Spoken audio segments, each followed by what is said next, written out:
उज्ज्वला महादेव फिटे पाटील, मुक्काम पोस्ट अनगर, तालुका मोहोळ, जिल्हा सोलापूर। माझा मुलगा जयवंत महादेव फिटे पाटील। आमच्या मायलेकराची जी काही लढाई होती आतापर्यंतची ती पूर्ण सोलापूर जिल्हा, मोहोळ तालुका आणि महाराष्ट्र राज्याला माहिती झाली आहे की पांढरपेशी समाजातील राजकारण्यांनी जसं काय आमच्या काय प्रकारे अन्याय केलेला होता ते मी आतापर्यंत जनतेसमोर दाखवून दिलेलं आहे। आणि प्रत्येक प्रशासनातील लोकांनी कुणीही आमची दखल घेतलेली नाहीये। प्रत्येक जण फक्त होय म्हणतात, आम्ही न्याय देऊ म्हणतात आणि खूप मी आतापर्यंत 1.5 वर्ष पडलेली आहे। काहीही उपयोग होत नाहीये। ह्यासाठी मी मोहोळ पोलीस स्टेशन आणि तहसील कार्यालय ह्याच्या समोर मी 15 ऑगस्ट रोजी एक लाक्षणिक उपोषण केले। त्या उपोषणाच्या ठिकाणी मला मोहोळ तालुका बचाव संघर्ष समितीचे सर्व नेते, पदाधिकारी, माता, बंधू, भगिनी प्रत्येक जण तिथे माझ्या उपोषण स्थळी त्यांनी मला भेट दिली। त्यांनी सांगितलं ताई आम्ही तुमच्या पाठीशी खंबीरपणे आहोत असं त्यांनी मला पाठिंबा दिला।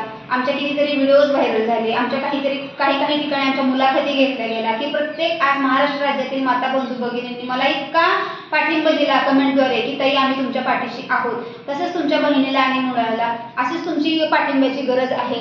मी त्यानंतर आणखी एक उपोषण करायचं ठरवलं तर मोहोळ पोलीस स्टेशन मधून मला एक पत्रक देण्यात आलं की ताई अधीक्षक हे सोलापूरला नवीन आलेले आहेत, त्यांची एकदा तुम्ही भेट घ्या। मग त्यानंतर मी अधीक्षक साहेबांची भेट घेतली। त्यांनी सांगितले की मॅडम आम्ही तुम्हाला पूर्णपणे सहकार्य करू।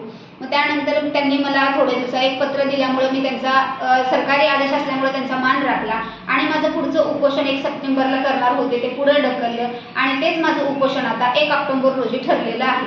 मग माझ्या महाराष्ट्र राज्यातील सर्व ज्यांना बाबा की बाबा एका महिलेला आणि तिच्या मुलाला न्याय देण्यासाठी की तुम्ही सर्वांनी आतापर्यंत जसं मला मदत केली, प्रत्येकाने पाठिंबा दिला, तसं तुमच्या आणखी पाठिंब्याची मला गरज आहे। माझे 1 ऑक्टोबर रोजी मोहोळ पोलीस स्टेशनच्या समोर आणखी लाक्षणिक एक उपोषण आहे। तुम्ही सर्व माता, बंधू, भगिनींनी, सर्व नेते, पदाधिकाऱ्यांनी येऊन मला तिथे पाठिंबा द्यावा हीच माझी विनंती। तसेच महाराष्ट्र राज्याचे लाडके उपमुख्यमंत्री अजितदादा पवार यांचं मोहोळ येथे जनसन्मान रॅली या कार्यक्रमासाठी ते 22 सप्टेंबर रोजी येत आहे।